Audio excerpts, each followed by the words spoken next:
북한 김정은 국무위원장이 절대로 먼저 핵을 포기하거나 비핵화할 일은 없을 것이라고 다시 한번 강조했습니다. 핵무기 사용 조건 등을 담은 핵무력 관련 법도 만들었는데요. 김 위원장은 핵 보유국으로서의 북한의 지위는 불가역적이 됐다고 선언했습니다. 취재기자 연결합니다. 한현희 기자. 네, 통일외교안보부입니다.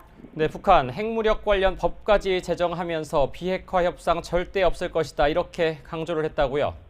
네, 김정은 국무위원장은 어제 진행된 최고인민회의 시정연설에서 북한이 핵무력 정책 관련 법령을 채택했다고 밝혔습니다. 또 핵무력 정책을 법적으로 완전히 고착하는 역사적인 대업을 통해서 핵 보유국으로서의 북한의 지위가 불가역적인 것으로 됐다고 강조했습니다.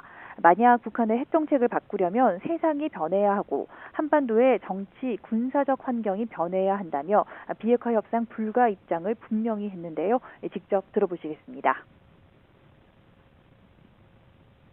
절대로 먼저 핵 포기란 비핵화란 없으며 그를 위한 그 어떤 협상도 그 공중에서 서로 맞바꿀 흥정물도 없습니다. 핵은 우리의 국익이고 국채이며 공화국의 절대적 힘이고 조선인민의 크나큰 자랑입니다. 북한이 이렇게 핵 정책을 법제화한 건 대외적으로 비핵화 의사가 없음을 확고히 천명하고 미국의 대북 인식과 태도의 근본적인 전환을 유도하기 위한 것이란 분석입니다. 북한은 또 법에서 핵무력의 질량적 강화와 갱신을 언급했는데 이를 바탕으로 북한이 핵 개발을 지속할 것이고 조만간 7차 핵실험을 진행할 것이란 분석도 나옵니다. 김 위원장은 이 핵 보유의 정당성을 설파하기 위해서 미국에 대한 비난도 이어갔습니다. 미국이 노리는 목적은 북한 정권을 어느 때든 붕괴시켜버리자는 것이라며 핵무기는 이 북한이 존엄과 안전을 수호하기 위해 마련한 억제 수단이자 절대 병기라고 말했습니다. 이와 함께 한미가 한반도 군사적 긴장감을 격화하고 있는데 이 같은 상황이 오히려 북한의 자위력 강화의 정당성과 명분을 제공해주고 있다고 주장했습니다. 그러면서 이 국면을 군사력 강화의 좋은 기회로 삼을 것이라면서 전술핵 개발과 첨단 전략 전술무기 체계의 실전 배치 사업을 독려했습니다. 네, 북한이 새로 만들었다는 법, 핵 선제 사용 가능성 같은 상당히 공세적인 내용이 담겼다고요.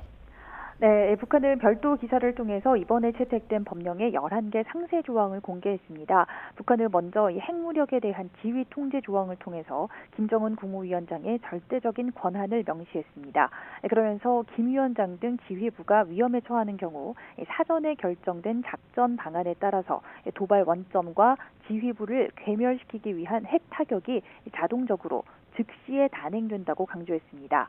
김 위원장 등 수뇌부를 향해서 핵이 아닌 재래식 무기를 이용해서 공격하더라도 핵으로 반격에 나서도록 이미 작전 계획을 세워뒀다는 겁니다. 이외에 이 핵무기 사용 조건은 핵이나 기타 대량 살상 무기에 의한 대북 공격, 지도부에 대한 적대 세력의 핵 또는 비핵 공격, 주요 전략 대상에 대한 치명적인 군사적 공격 등이 감행됐거나 임박했다고 판단되는 경우라고 밝혔습니다.